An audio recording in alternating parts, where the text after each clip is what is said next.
Parshas Mishpatim. Parshas Mishpatim is malei v'gadosh. It is overflowing with various halachos, and they seem to be presented almost like scattershot. Some of the verses make you scratch your head and say, why did this come here and that come there? Here's an example. This is in Perek Chaf Aleph, Pasuk Tesvav. Actually, let's start with Pasuk Yud Beis. This is the context. So this is talking about various types of damage that one person can cause to another. So the ultimate damage that a person causes is killing him. So it says, Makei ish v'meis mos yumas. If one person kills another, the implicit in this is that intentionally, and we know that the conditions for punishment at the hands of Beis are that there are edim and hasra, there must be witnesses. The witnesses must exhort the perpetrator or the potential perpetrator not to do the action and to cite the verse in the Torah. But let's assume that all the conditions are fulfilled for punishment at the hands of Beis Din, so mos yumas, he's put to death. Now, what happens if he did it unintentionally? That's the next verse. That's Yud Gimel. V'asher lo tzada v'lo al yodo. And if he didn't lie in wait, but rather it was God who made him do it. In other words, it was circumstances that were not immediately within his control. V'samti l'chol makom asher noshama. So then he has a place to which to escape, and that would be the Ir Miklat, one of the cities of refuge, where he can take refuge and not worry about revenge, about somebody avenging the death of the person he killed. And now here's the flip side. What happens if a person did affirmatively plan, he intended, we say in the law, with malice aforethought, to kill? Ish al re'ehu lahargo ba'orma.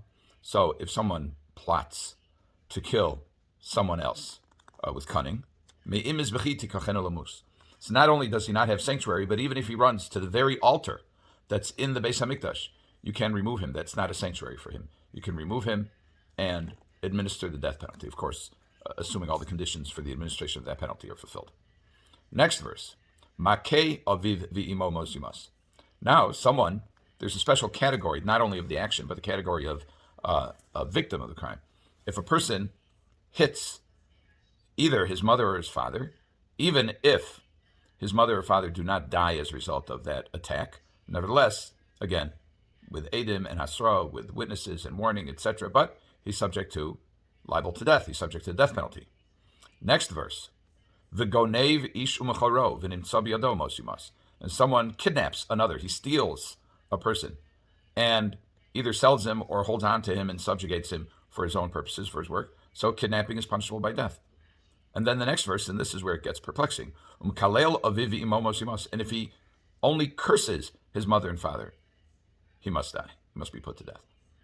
So the question here is, why does this verse of v'gonev ish umacharo v'nimtza biyado mos yumas, what's that doing here? If he kidnaps a person, we can understand the progression of somebody kills deliberately, somebody kills unintentionally.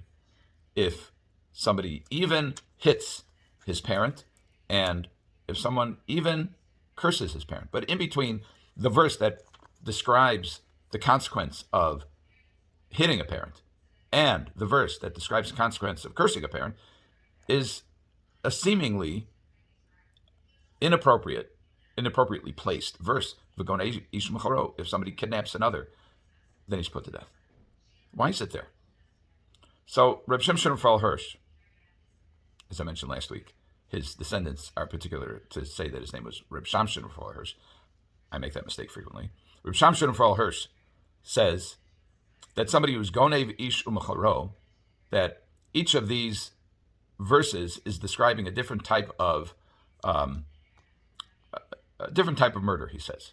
Now, we know classically murder means that if somebody deliberately and without justification takes the life of another and causes him to die, that's murder. But if somebody hits another, so if the Torah is telling us, says Rav Hirsch, that if somebody hits his parent, it is tantamount to murder in some way. And if somebody even curses a parent, there apparently is a higher sensitivity for a wrong against a parent than there is to others. And likewise, v'gonev ish umacharo, why is that in the category of mos yumas? Why is that in the category of dying? Because what he's done is he's killed him socially. If somebody kidnaps another, he's depriving him of his social life. Not social life like clubbing or going out to a restaurant, but just being with other people, which is an essential element and characteristic of a normal and healthy life. If somebody wrongly deprives another of society, that's a very severe crime. That's Reb Shamshom Hirsch. Rav Schwab suggests that there is a descriptively causal element in the juxtaposition that's alluded to by the juxtaposition of this verse, by its placement in between Makeh aviv v'imo and Mekalel aviv v'imo. And what is that? So he cites the Gemara in Kiddushin that describes different levels of responsibility of a parent towards a child, and that is to see to it that he gets married, to correct him when he does something wrong, and says the age-wise, the sweet spot of correcting a child, it's machlokas. According to one opinion, it's between the ages of 16 and 22, and according to another opinion, it's between the ages of 18 and 24. That's when they're younger than that. It's hard for a child to be corrected. They haven't developed a sense of independent judgment, so an appeal to judgment is less likely to be received in a way that will do good. It can do some good, but that is the age at which training really takes place.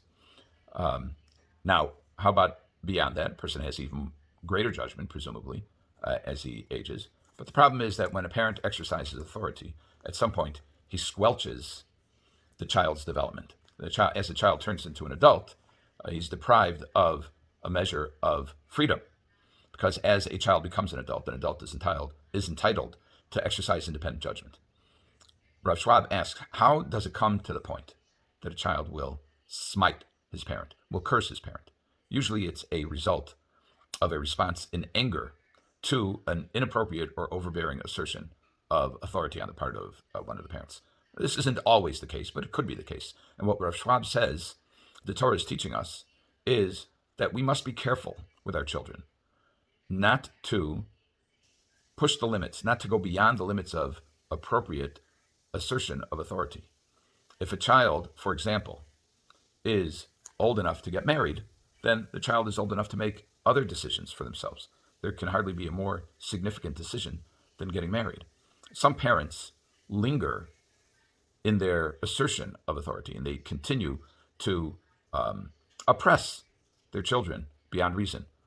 And Rav Schwab says that is the message of this intervening verse that seems to be awkwardly placed here, which is the gonev ish umacharov and insav yado mosumas, that what a parent does when a parent exercises authority to excess over his children is the equivalent of kidnapping them. People are supposed to be free. People are supposed to develop independent senses of right and wrong and responsibility and decision making. And when a parent does all of that for the child in order to make sure that the child toes the line, parent has to be careful that may lead to kidnapping his child, to depriving the child of the necessary freedom, not only to develop as a human being, but also to be an appropriate Eved Hashem. Have a good Shabbos.